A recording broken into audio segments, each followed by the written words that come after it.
Hey, it's Dave. I'm here with Andrew, and you're listening to a special edition of BV Weekly where we are going to break down the Coachella lineup that just dropped.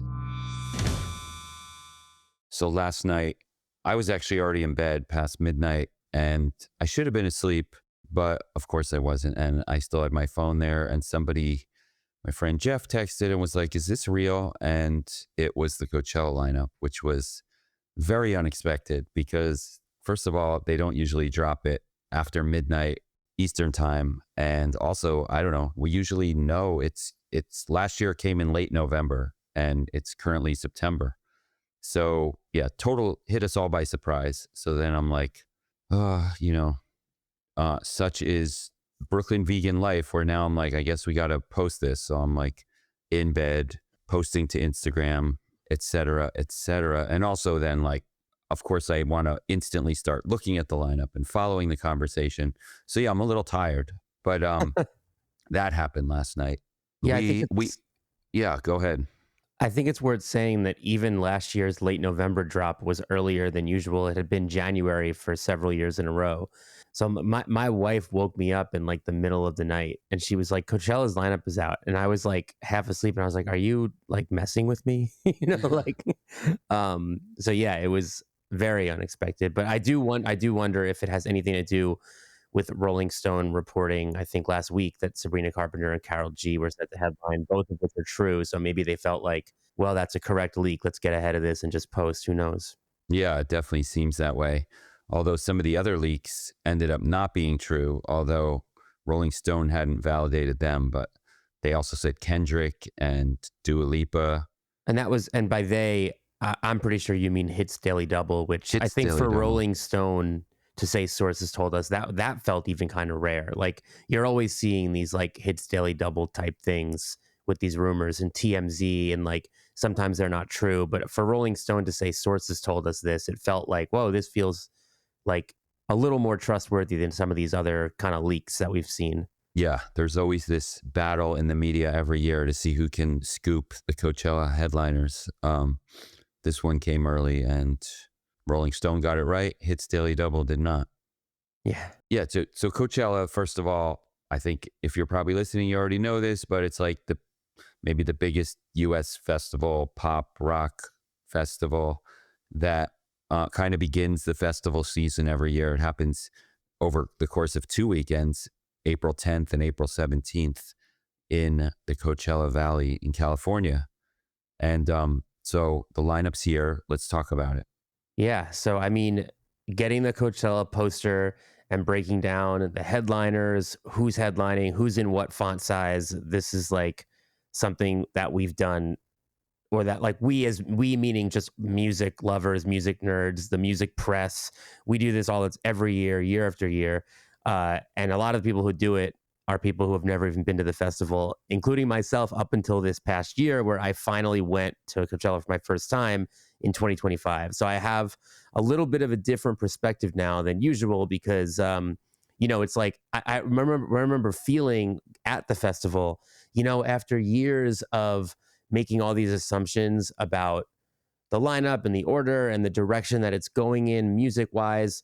A lot of that stuff just didn't matter, or didn't matter as much, at least when you were there in person. So I think it'll be interesting and fun to break this down, but I'm going to get the caveat out of the way that even some of the stuff I'm probably going to say really won't matter as much to the people who go as it will to the people behind their laptops, I think. Right. And I guess I'll jump right into part of what I mean by that is this feels like an end of an era for me, because this is the first year in Coachella history that all three headliners are pop stars. It is Sabrina Carpenter, who did play much lower on the lineup in 2024, which was right when Espresso came out. Espresso came out like the day Coachella started or something like that. Definitely the weekend Coachella started. And, she just wasn't the massive star that she was about to be in a few months. So I think a lot of people that were at Coachella that year might have missed her and then realized 2 months later that they regretted that. There's also Karol G, who's reggaeton. She's probably the biggest kind of like pop star in reggaeton right now. Like, I mean, Bad Bunny's probably the biggest star. I think Karol G leans a little more strictly pop in that way. And she played in 2022. during that year. Half her set was a medley of like other famous Latin songs that she was covering. So this will be not only her headlining debut, but I guess her first time probably playing a more proper Karol G set. And she's like consistently a stadium headliner at this point.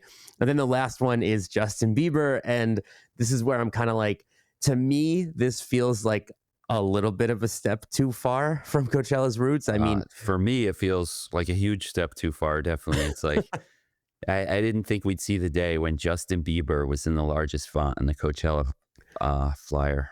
yeah. So, I mean, he's been a guest at the festival before, and I get that. And like, to me, I think what would have been the most Coachella thing is if they would have had him about a decade ago, around the time he was doing stuff with Skrillex and Diplo, and if it could have been like a collab set with them and positioned maybe as a little more of like a dance thing, like when they had like Swedish House Mafia and The Weeknd, I could see that.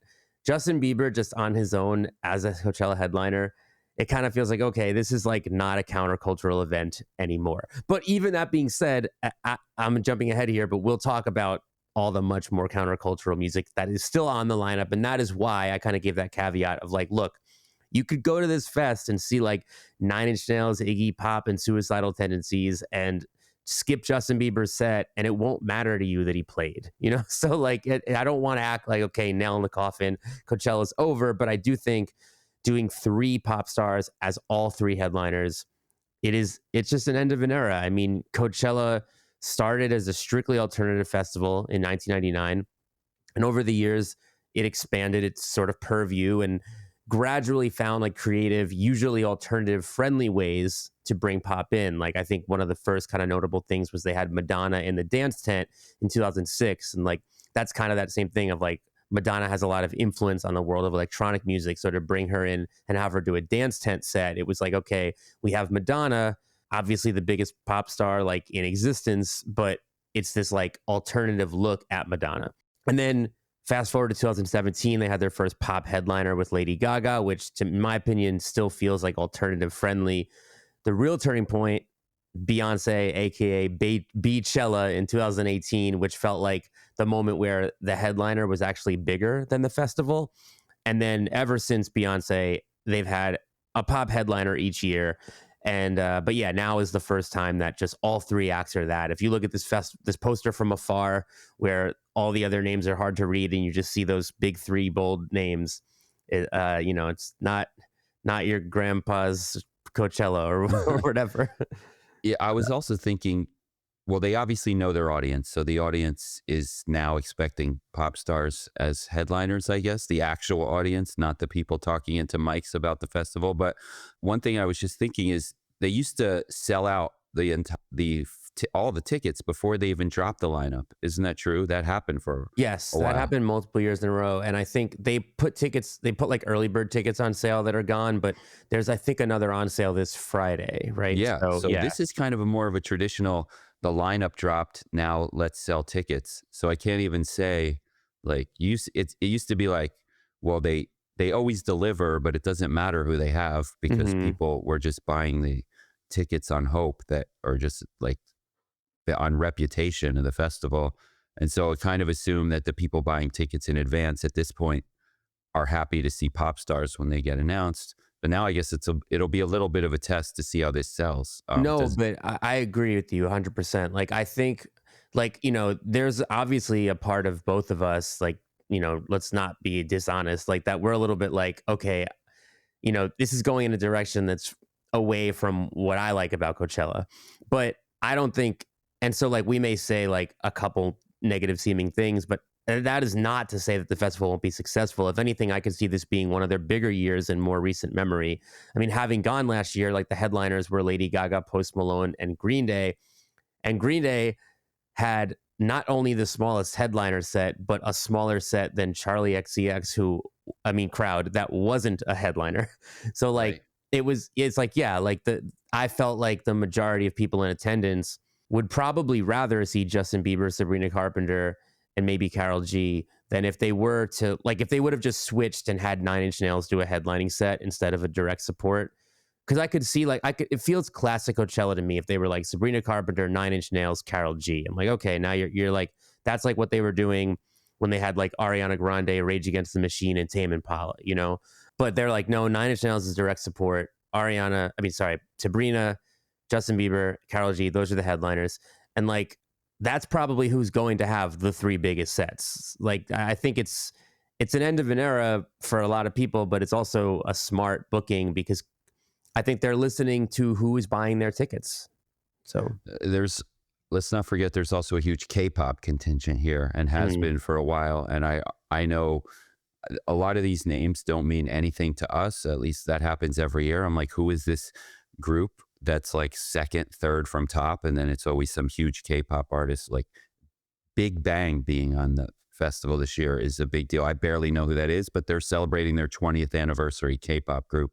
You know, they're 3 under Karol G, big, bold font. So, I mean, that's how big are those K-pop sets at Coachella? right. I mean, Blackpink headlined in 2023. I saw Lisa this past year, which was in one of the smaller tents, but she put on like an arena pop style show.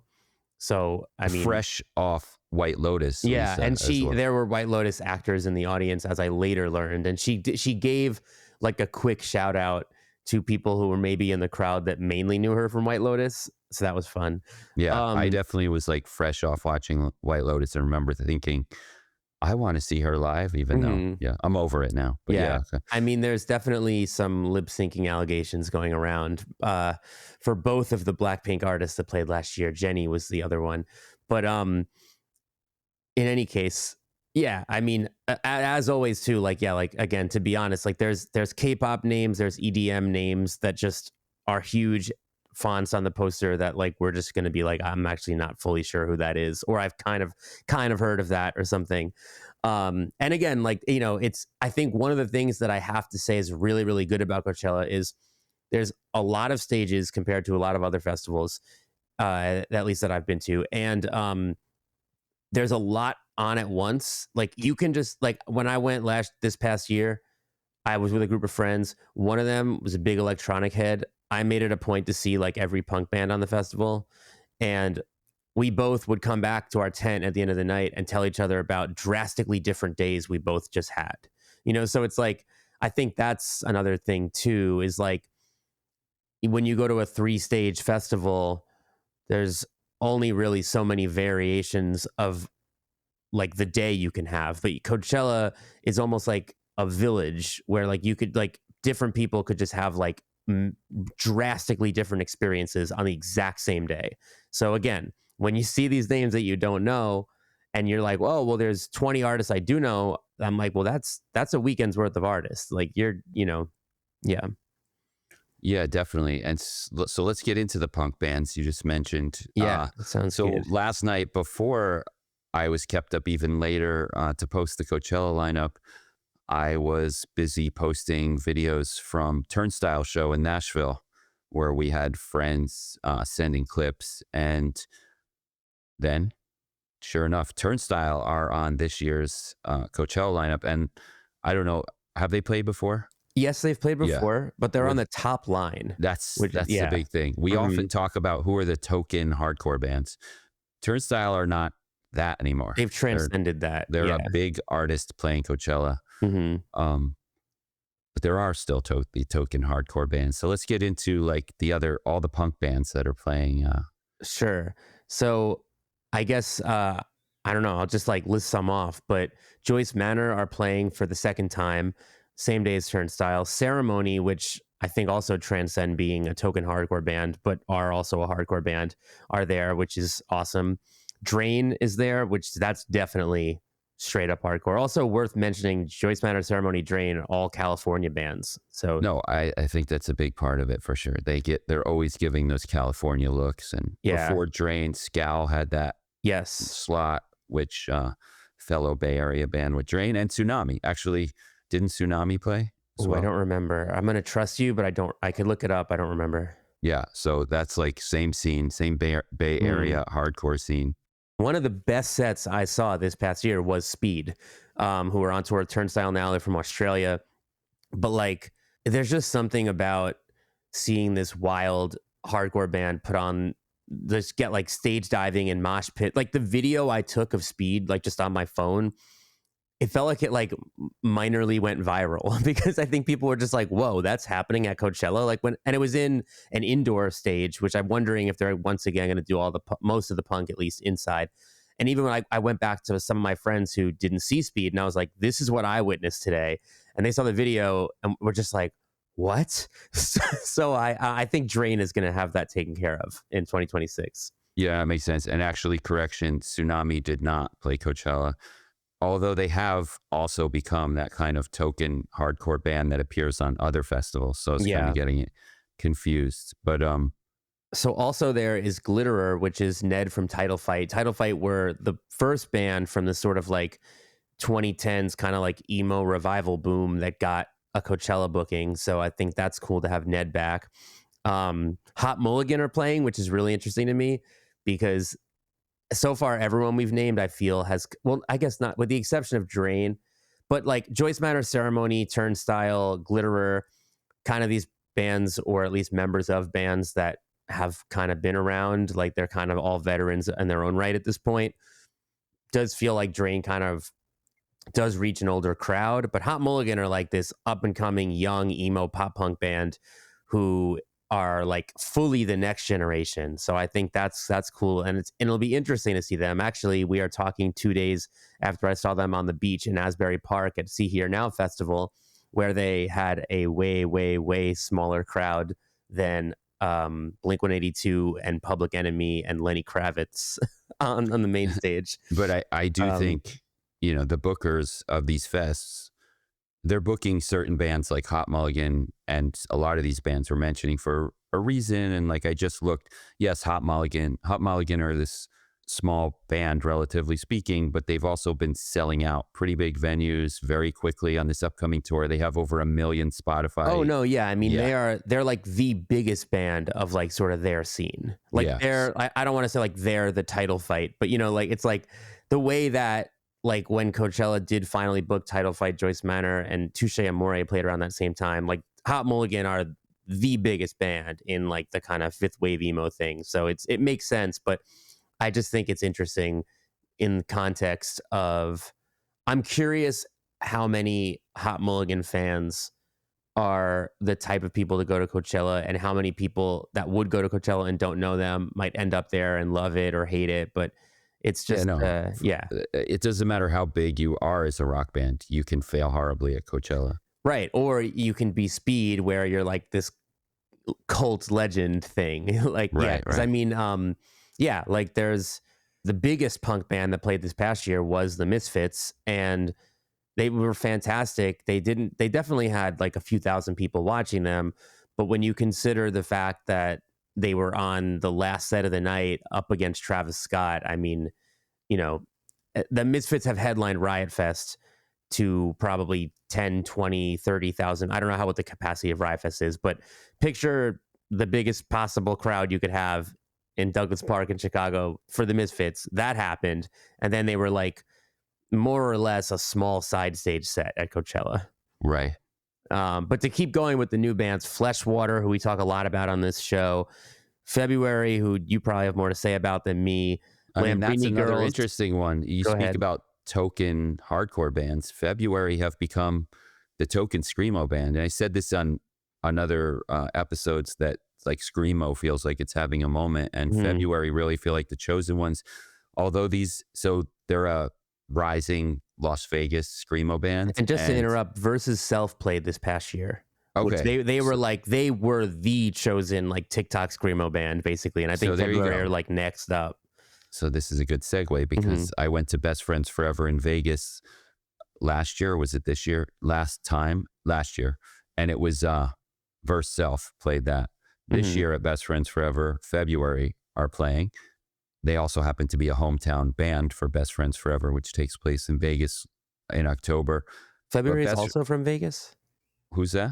February is also from Vegas? I knew Crochet was like Crochet and Vegas. Also February? Oh, okay. Yeah, they're both from Vegas, and they're both on Vegas Fest. What's up with Vegas Screamo? Who knew? We got to look more into that. But also, you know, Sound and Fury, which just happened, a huge LA hardcore fest. That's not typically screamo bands. February, we're also on that. So I don't know if there's like some award for the band that gets Sound and Fury, Best Friends Forever, and Coachella all in 1 year, but I think it's February like have won an that. EGOT or something, There right? you go. Yeah. Yeah. Yeah, no, it's interesting. Oh, by the way, that's February spelled wrong. Yes. February is Yeah, how they spell their it band name. always gets me.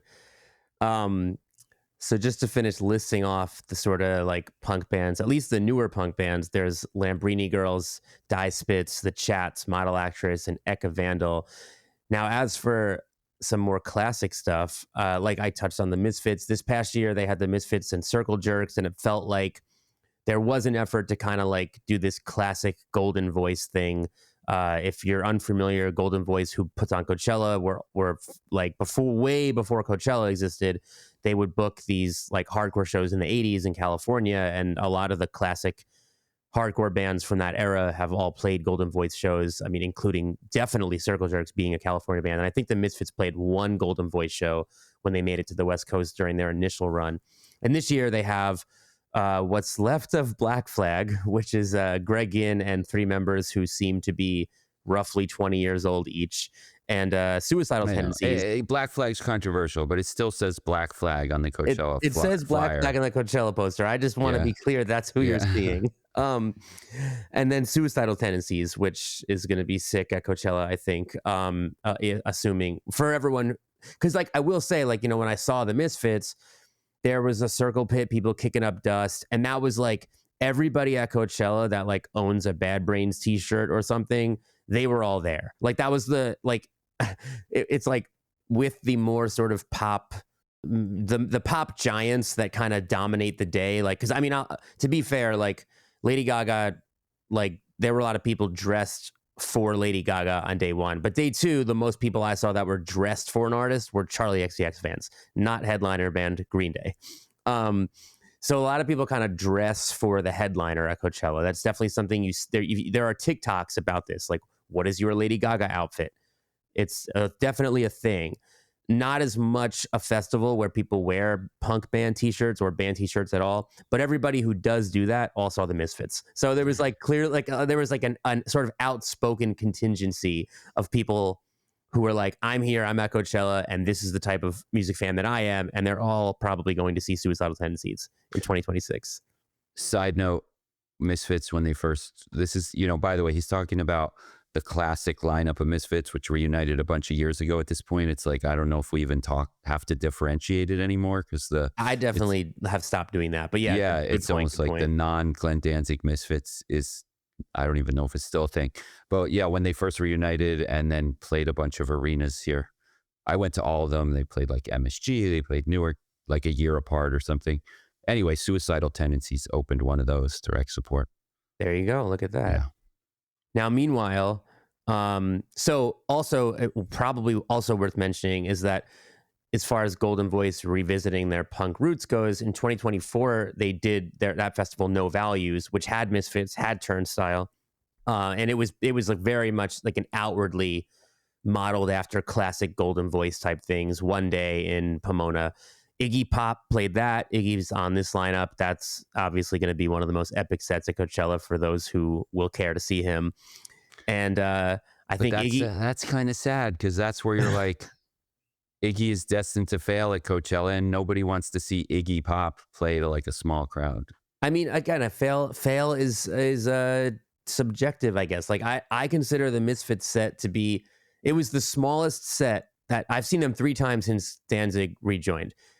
Sold out Madison Square Garden, massive headlining Riot Fest, and small crowd at Coachella. All of them were epic, though.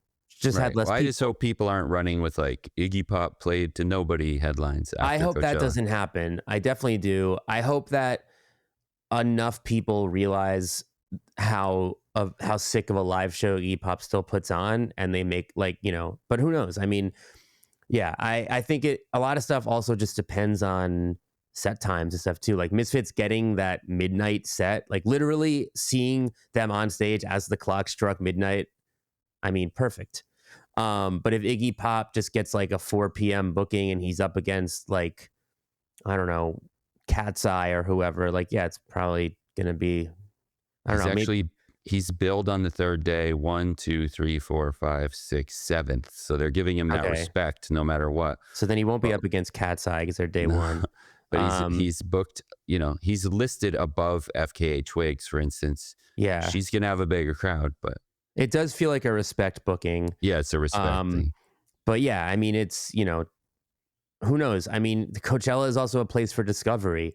Maybe we luck out and someone's listening to us babble right now and they're going to Coachella and they're like, I don't know what any of this is about, but I'm going to go see Iggy Pop because I was just told that it's the craziest live show.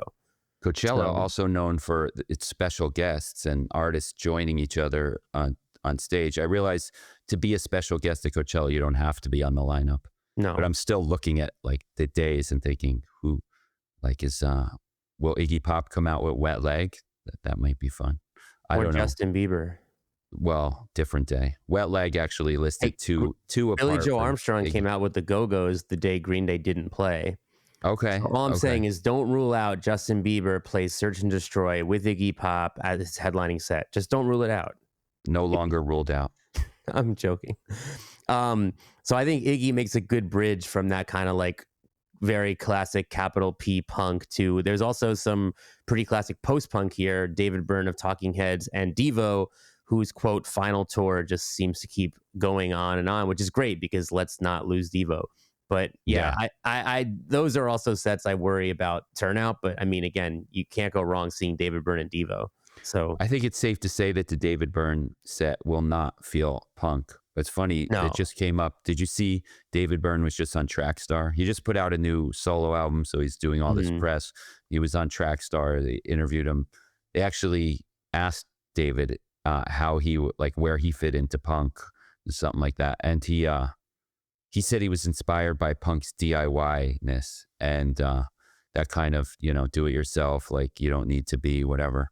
But he also shouted out Iggy Pop on that same episode, as well as CBGB's, who, by the way, CBGB Fest coming up, that Iggy Pop is also co-headlining here in New York City.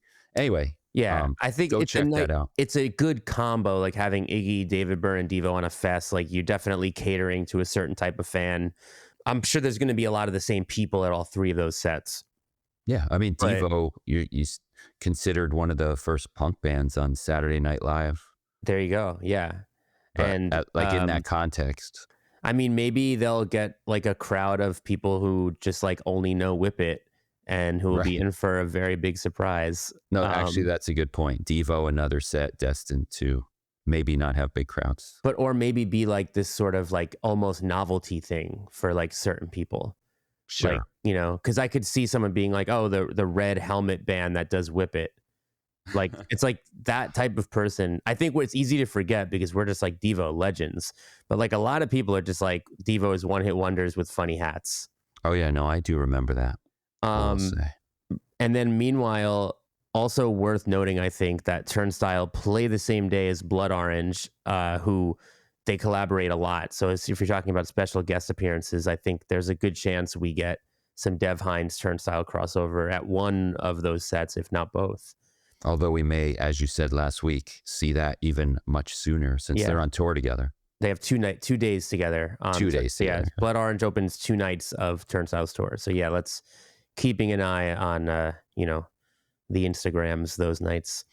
Meanwhile, there is a solid helping of 2000s post-punk revival, including the Strokes, who have headlined Coachella before, but are now knocked down to direct support to Justin Bieber, which that sentence has to sting a little bit, Julian. And it was the go-to. I feel like last night before I fell asleep, the comment you saw the most is, whoa, the Strokes right under Justin Bieber. It's like the first thing you notice. And they're on the same line as Interpol, which is, classic New York, like great pairing. I mean, Strokes, David Byrne, and Interpol are all on the same line at day 2. So that's definitely like a vibe for sure. And meanwhile, the Rapture also are playing, and they're about to begin their first tour in 15 years, like I think days from now. But So Rilo Kiley noticeably absent from the lineup completely. Sorry, you have to listen to our last episode. Yeah, that's a callback for you regular listeners. And then I guess from there's not much as far as like real deal indie rock. but there are good ones, including Wednesday, whose new album is out this week. And I guess, TBD if we're going to dedicate more time to that on a later episode, but probably. And then, we're stoked for it. The album's amazing. It's out this Friday. Go listen to it. Alex G, Wet Leg, and Geese also kind of holding it down for indie rock. And then I guess Blonde Shell and Samia, I think I pronounced her name wrong. I feel like that's at least indie rock adjacent. It's kind of like somewhere in between, maybe like an alt pop and like a 90s grungy revival type vibe. But I am really confused at Samia's placement on the flyer, by the way. She's like second to last on Sunday, which it just feels like a mistake. I can't even try to justify it. Her last show in New York was much bigger than a bunch of the bands listed before her. Justice for Samia.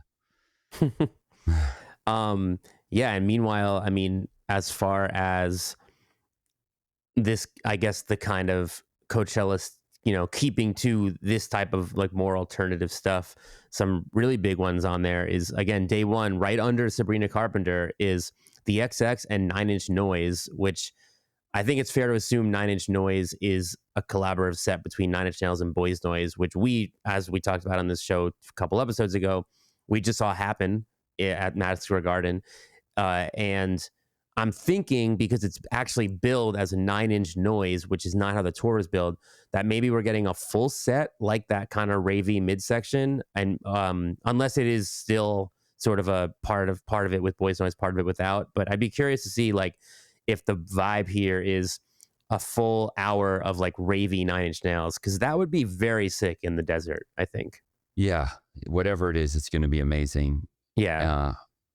It's going to be one of the best sets at the festival. Like I kind of mentioned like, oh, like if they were billed as a headliner, and I'm just kind of like, I get that it won't be as big of a crowd, but I don't think I'm going again this year, but I could see if I did being like, I could see 9 Inch Nails feeling like it should have been a headlining set. Could it be the end set in one of the dance tents? It could be. It could also be like the Misfits, basically, where like I could see 9 Inch Noise doing like playing after Sabrina Carpenter. Like Misfits played after Green. Well, hold on. This is just to back up.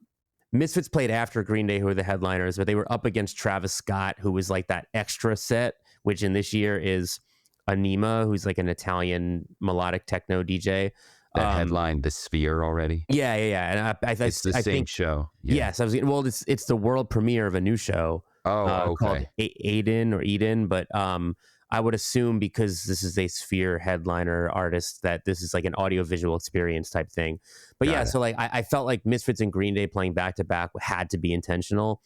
So maybe that's not apples to apples, but I could definitely see like Sabrina Carpenter gets like the headlining spot, but 9 Inch Noise still go on after her on a smaller stage. I think that would be it could be very, very good for the crowd who is still awake at midnight.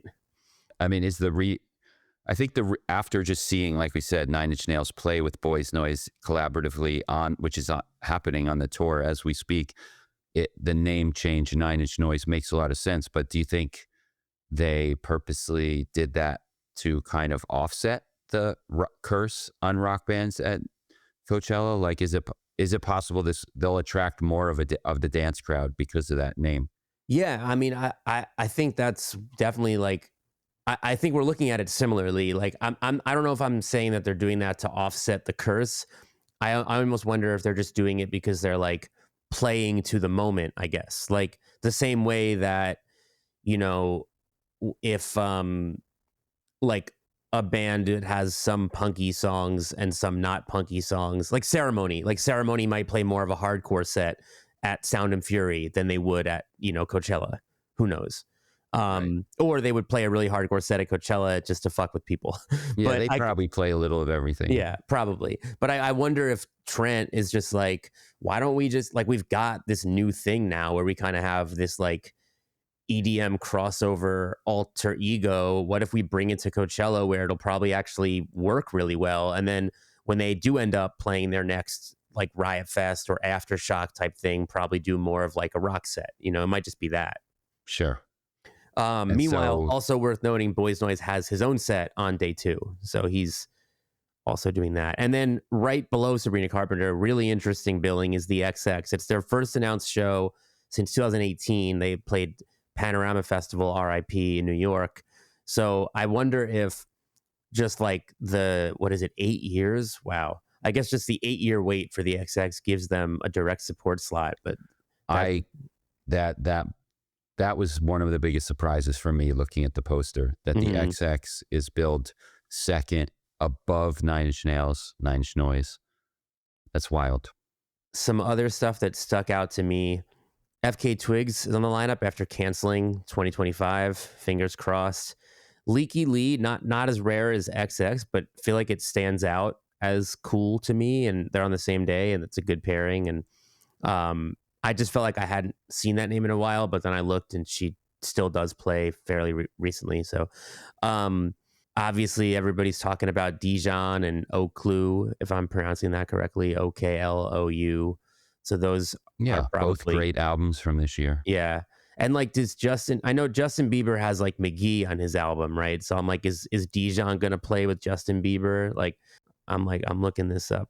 Dijon is also on the album. Yeah. Right. So I do wonder if that's also part of it too, right? Like Bieber's in his Dijon era. So like, it's easy, I think, to be like, why is he there? But maybe it makes more sense than like I'm giving it credit for.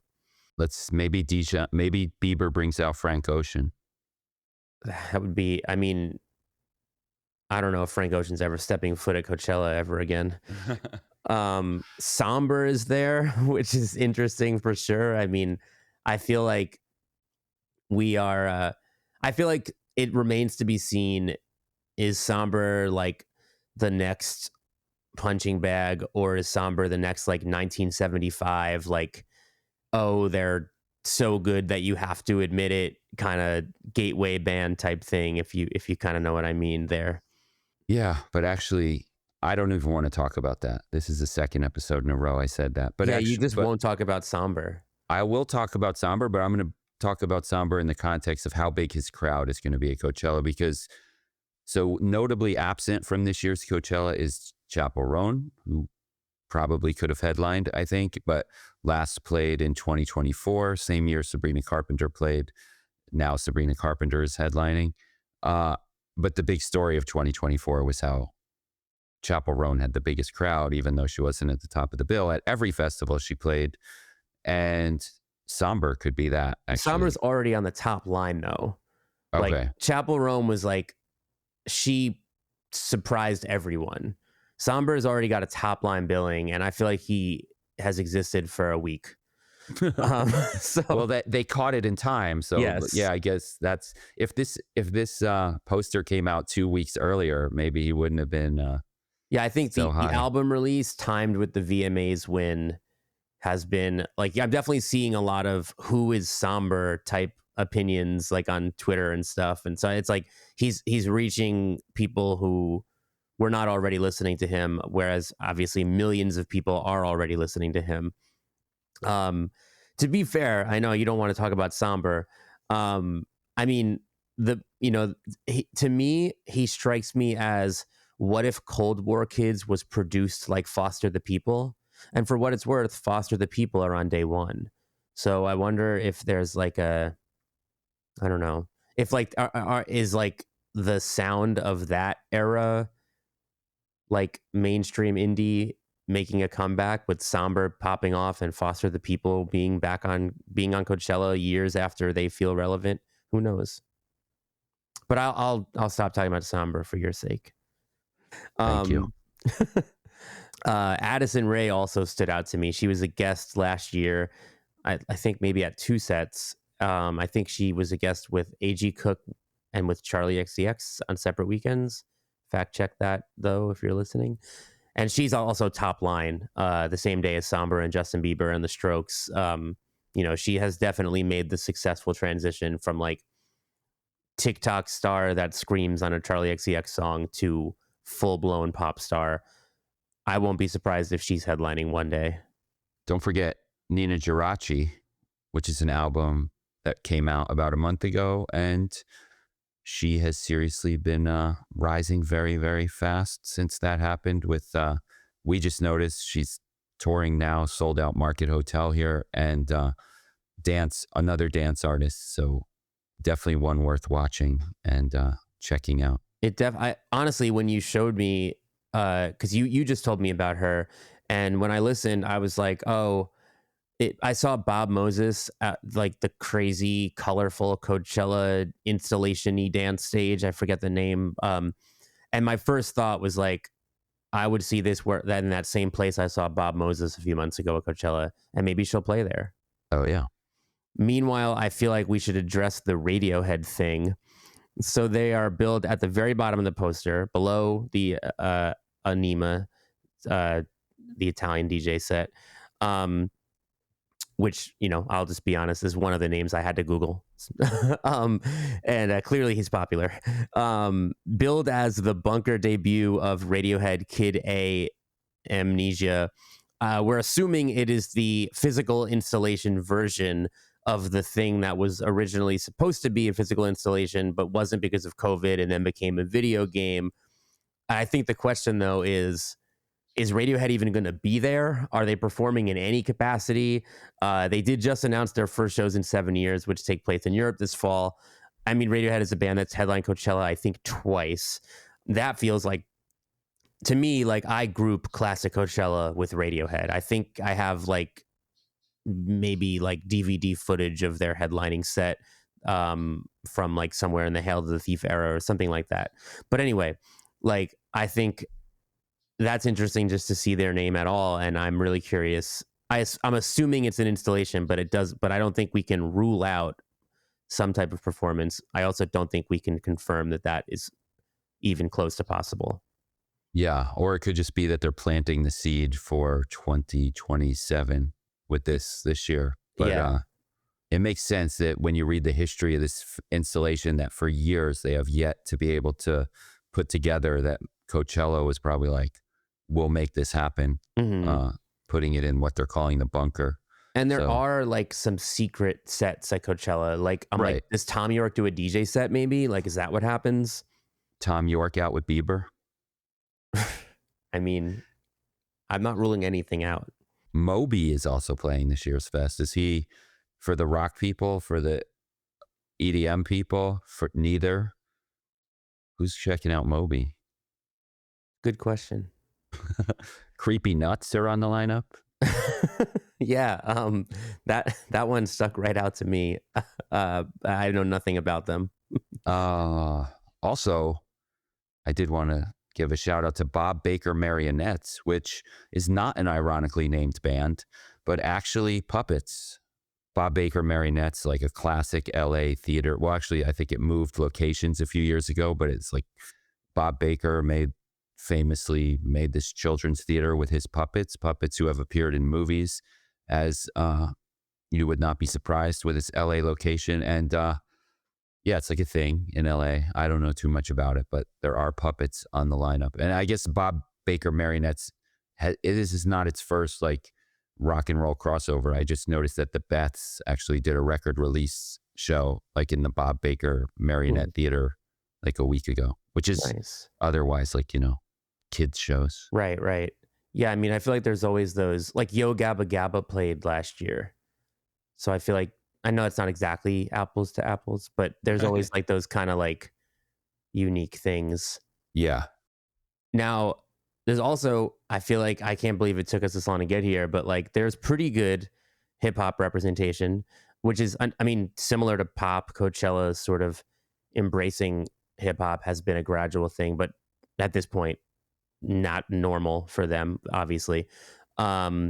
Not as much, though, as I would have expected. The two that stick out most to me are Clipse, which is exciting, and I'm very glad that they're playing. They're on the top line on Sunday. It feels like their album continues to be like such a cultural moment, which is so exciting because I feel like we've seen veteran hip hop album artists make like these long awaited comeback albums, and it just kind of feels like the main excitement is just that it exists. Whereas I feel like Clipse are like sort of like as much a force right now as they were in the 2000s. It feels like people may actually attend their set. Yeah, I think so. And I could see them being even bigger by the time Coachella rolls around than they are now. Like, I feel like the album is bringing in new fans too. Like, it's not just like Clipse fans that have been waiting. And if you're going to get a Pharrell guest appearance this year, that's... Or Kendrick or Tyler. Right. I mean, so all those with all those things possible too. Yeah. I don't want to like, I hate to be the person who sets the expectation of what if Kendrick comes out and then you're just disappointed when he doesn't. But I would think if I had to put my money on a rap set, because I feel like hip hop is the higher special guests are more common in hip hop, I think. And if I had to put my money on like one hip hop set, maybe delivering on a pretty exciting special guest, I feel like Clipse doing Coachella in California, home of Tyler, the Creator, and Kendrick Lamar. I mean, I wouldn't rule that out. But also Young Thug being kind of in the midst of this comeback, and he's direct support to Karol G. That's also, I think, going to be a very big deal set. And then there's Little Sims, Sexy Red, Central C, and Sway Lee. I might be forgetting one or two things, but those all stuck out to me. And it's a good lineup, if not a little slim, I think, on the rap representation. And also not much, like, outside of Young Thug, not much in the way of like really big rappers. Like last year we had Megan Thee Stallion and Missy Elliott doing direct support sets. This year it feels like, I mean, the only hip hop on the second line is Young Thug and Clipse of any day, the whole festival. But yeah, that might be all I got. Anybody else stand out to you as someone you're excited about on the lineup before we go? I don't think we mentioned Ethel Cain, who I wish I just went and saw live the other day. And there's also CMAT, CMAT, all caps, the European kind of poppy country singer, soft rock that just released their album Euro Country that Bill talked about on length on a recent episode, who I'm hoping to go see in 2 nights. She's headlining Webster Hall here in New York City. So yeah, that's all I got. Awesome. Well, until the next episode of BV Weekly. Talk to you possibly very soon. Thanks for tuning in. Dave and I will be back every Friday morning with new episodes of BV Weekly. And in between the episodes, you can always get much more from us at BrooklynVegan.com, on all of our social media, including Facebook, Twitter, Instagram, TikTok. You can pick up records from us at shop.brooklynvegan.com. And if you like what you hear, tell your friends about us, subscribe to the show, give us a good rating. All that little stuff goes a really long way. It really helps us a lot, and we really appreciate it. Thanks so much to Joe D'Agostino from Cymbal Z Guitars and Empty Country for the great theme song. Our mix engineer, Nick Gray. Thank you again, and see you next time.